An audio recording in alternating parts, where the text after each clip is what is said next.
Habari wapendwa, natumai ni wazima na kila mmoja amekuwa akipambana ili kuhakikisha afya yake inakuwa salama wakati wote.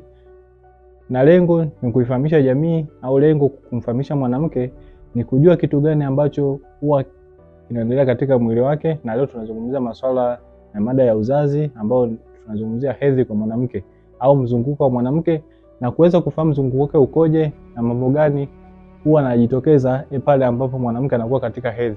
Utakapofahamu mwili wako, utakapofahamu homoni zako, utakapofahamu hedhi zako, ni sehemu ambapo mwanamke unaweza kuwa salama maisha yako yote, kwa sababu huwa naamini homoni ndizo ambazo zinamuongoza. Homoni ndizo ambazo huwa zinamuongoza mwanamke na kumfanya afanye yale ambayo anafanya. Homoni zikiwa chini sana, kuna baadhi ya matukio ambayo mwanamke atayafanya ambayo yuko kinihatarishi, lakini pia akiyafanya homoni zikiwa juu, kuna maamuzi ambayo atayafanya au kuna vitu ambavyo huwa vitajitokeza katika mwili wake na kuonyesha kwamba homoni zake zimepanda. Sasa yote ni katika kuhakikisha afya yake inakuwa salama kabisa. Tukiwa tunaendelea darasa la 67 au elimu iliyojificha, siri iliyojificha katika hedhi, darasa la 67, kwa nini mzunguko wa hedhi au kwa nini mzunguko wa mwanamke huo umekuwa ukibadilika mara kwa mara. Na hapa wanawake wengi imekuwa changamoto na kuweza kutafuta msaada baada ya kuona ni kitu ambacho hakielewi. Hata napotaka kujaribu kutumia mzunguko wake kuweza kupata ujauzito au kuweza kukwepa ujauzito, kwake imekuwa changamoto nyingi sana. Na darasa lililopita tumejaribu kueleza namna gani ambavyo mwanamke anaweza kutumia fertility window au siku yake ya hatari kuweza kupata ujauzito au kuweza kukwepa ujauzito. Sasa inapotokea mwanamke anakuwa na mzunguko ambayo umebadilika mara kwa mara, kwa hiyo na vitu ambavyo anaviona ambavyo hakuvitarajia na hawezi kusoma mzunguko wake, hii ndio maana imepelekea na wanawake wengi sana kuweza kutumia njia mbadala, aidha ya kutumia kinga, mfano condom, ili kuweza kunusuru ujauzito au kutumia madawa ya hormone. Lakini kwa yule mwingine ambaye anatamani kupata ujauzito, aidha atumie dawa zote za mpango ili kuweza kurekebisha mzunguko wake, au mwingine akitumia dawa za kawaida za mitishamba ili kuweza kuweka mzunguko wake sawa na baadaye kujaribu kuweza kupata ujauzito. Njia zote mbili au njia zote ambazo nimesema hapa ni za kawaida ambazo zinaweza kusaidia kurudisha mzunguko wako, lakini lazima ujiulize vitu gani ambavyo huwa vina control mzunguko, au hedhi ya mwanamke huwa ina kontroliwa na nini.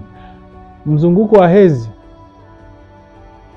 kinachoendelea katika hedhi hauishi peke yake, huwa vinategemea vitu vingine, au mfumo wa uzazi wa mwanamke haujiendeshi wenyewe peke yake bila kutegemea vitu vingine au mazingira kutoka nje. Sasa kuna vitu ambavyo ndani ya mwili kwanza wenyewe huwa vinaweza kuendesha hedhi, na hivyo ndivyo sehemu kuu ambayo lazima tuviangalie na kuhakikisha afya mwanamke inakuwa salama kabisa.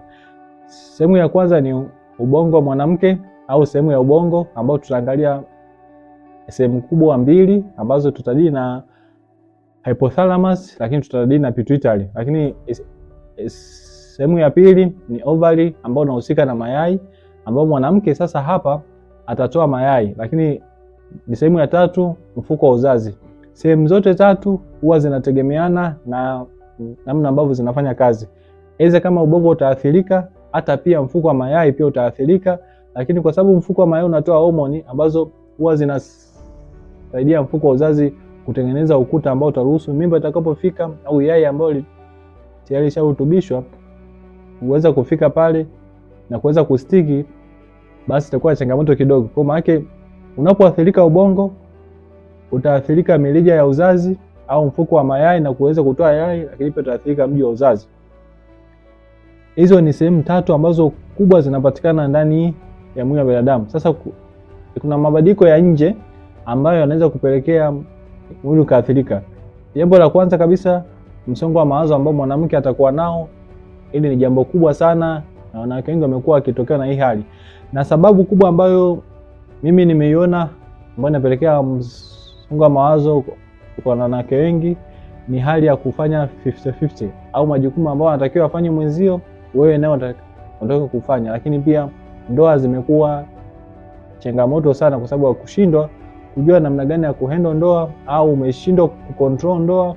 Yaani maana yake wewe unataka uicontrol ndoa sasa, au control mwanaume na kutaka kuwa juu yake. Inaweza kupelekea msongo wa mawazo na kupelekea kushindwa kumwamini mwanaume, na yale majukumu mama ambayo unatakiwa kufanya wewe yafanye, ukiamini kwamba kila mmoja anatakiwa ajibike kivyake.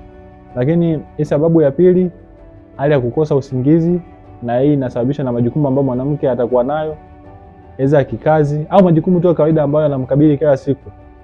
Yamekuwa na muda mchache sana ambao unamfanya aweze ashindwe kupata usingizi wa kutosha. Lakini jambo la tatu, mwanamke ambaye yuko na safari ndefu au ni mtu ambaye ana kashikashi, hii pia inaweza kupelekea mwanamke akapata mabadiliko ya hedhi kila mara.